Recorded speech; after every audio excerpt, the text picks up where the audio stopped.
Hello, and welcome to our video about the Bay of Pigs invasion. It was a defining moment of the Cold War and had significant ramifications for the United States' relationship with Cuba and the world. To understand what happened, we need to go back to the early 1960s. In 1959, Fidel Castro and his communist regime took power in Cuba, and the U.S.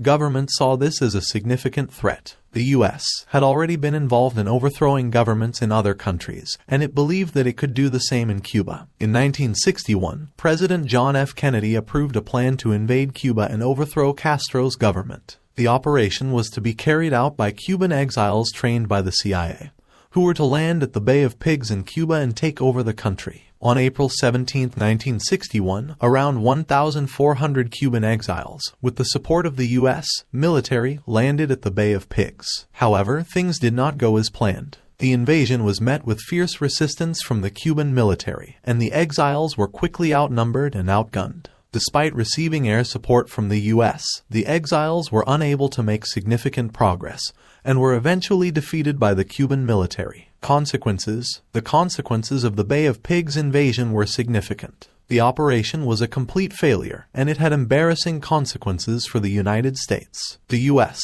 was seen as an aggressor, and it damaged its reputation in the eyes of the international community. The invasion also led to increased tensions between the U.S. and Cuba, and it further strengthened the resolve of Fidel Castro and the Cuban government. In conclusion, the Bay of Pigs invasion was a pivotal moment in history that had significant consequences for the United States and Cuba. It was a failed attempt to overthrow the Cuban government, and it damaged the U.S. reputation on the world stage. The operation also had long-term ramifications, leading to increased tensions between the U.S.